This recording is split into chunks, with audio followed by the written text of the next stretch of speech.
এখন বাংলাদেশের বক্তা আমার পরে আছে না না, উনি আমাকে বলছিলেন বাংলাদেশে আপনার প্রচুর ফ্যান আছে। আমরা ফ্যানও আছে, দুশ্মনও আছে। আমি বাংলাদেশে যেতে পাবো না, গেলেই আমাকে হাসিনা ধরে ভরে দিবে। বাংলাদেশে একজন হুজুর, তার নাম হচ্ছে আবরারুল হক আসিফ। যুবকরা তার অনেক বক্তব্য শুনে। ঠিক বললাম না ভুল বললাম? হ্যাঁ, যুবকরা চিনে। এই হারামখোর সমাজটাকে বরবাদ করছে। কিসের দ্বারা?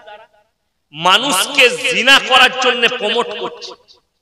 একটা জায়গায় বক্তব্য দিচ্ছে, মাইক ধরে হাতেতে, তোমরা যদি বাজারে যাও আর রাস্তায় যদি তুমি যে মেয়েটাকে দেখবে আর তোমার পছন্দ হবে, জানবে সেটাই জাস্ট তোমার জন্যই যথেষ্ট। এরকম হারামখোর পৃথিবীতে দেখেছেন? এরা নিজেদেরকে হুজুর বলে পরিচয় দিচ্ছে। আমি কোরআন শোনাবো, গল্প গুজব করিনি, শুনেলে। এরা বলছে যেটা আমি উত্তর দিয়েছি, রাস্তায় যদি তোমার মা বাজারে যায় আর আমার যদি পছন্দ হয়, তোর মায়ের সাথে আমার বিয়ে দিবি। কথা বুঝতে পারেন? মানেটা তো ওইটাই দাঁড়াচ্ছে।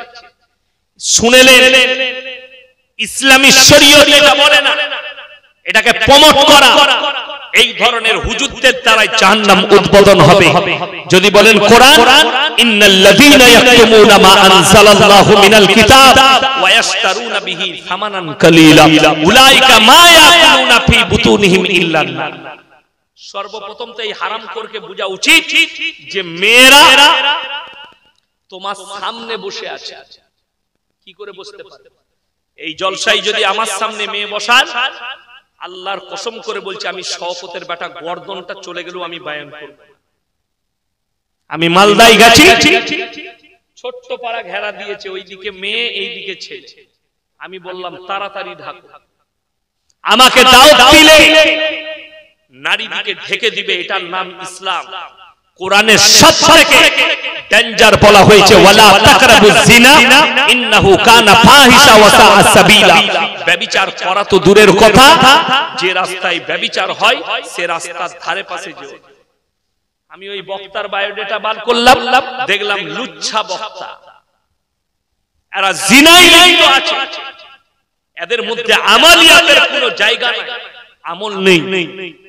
বড় কষ্ট লাগে। আর একটা বক্তা দেখলাম, সে আবার সবারই নকল করছে। কি বুঝলে? সে বলছে তোমরা ইচ্ছা করলে গার্লফ্রেন্ডকে গিফট দিতে পারো, ঈদেতে জায়েজ আছে। গার্লফ্রেন্ড বয়ফ্রেন্ডকে জায়েজ আছে। হারামখোর তোদের মতো মৌলবীকে যদি পায়, আমি যেদিনে বাংলাদেশ ঢুকতে পাবো সেদিনে তোদের গোষ্ঠী উদ্ধার করে ছেড়ে দিব।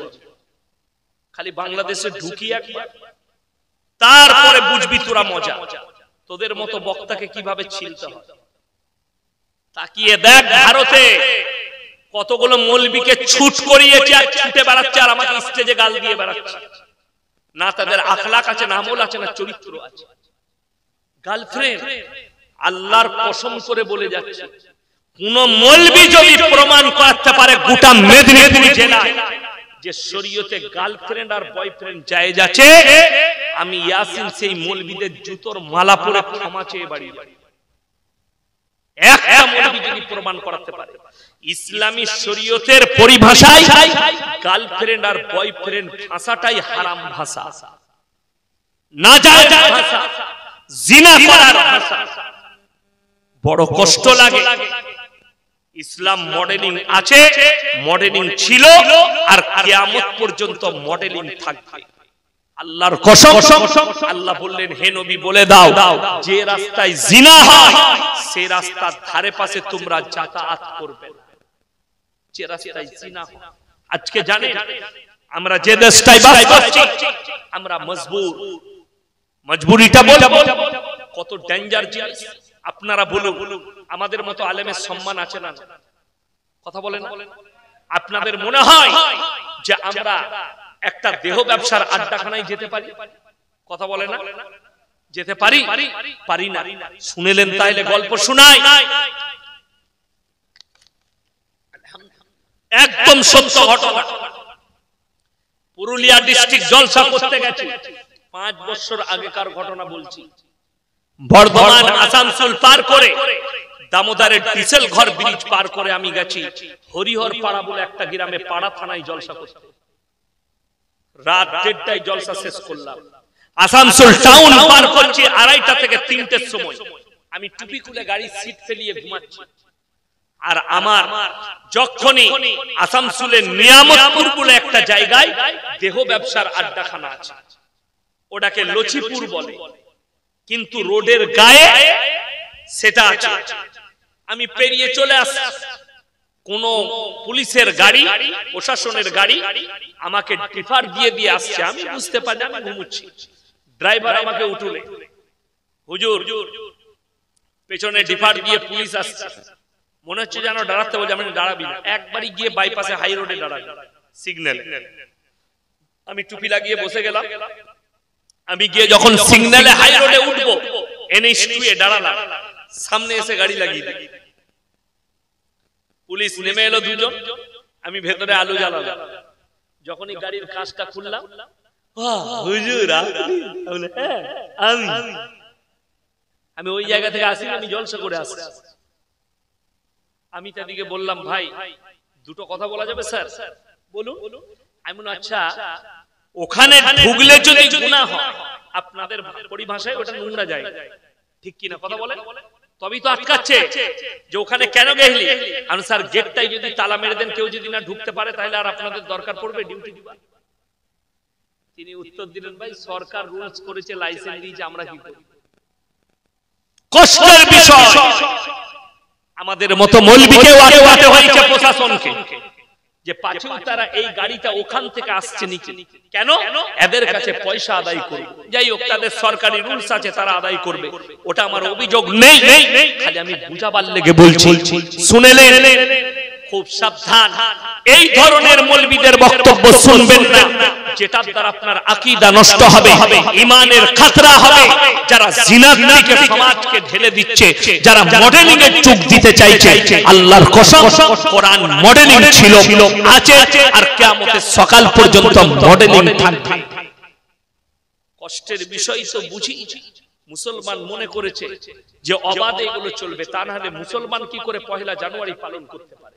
মুসলমান কি করে কেক কেটে নিজের ছেলের জন্মদিন পালন করতে পারে?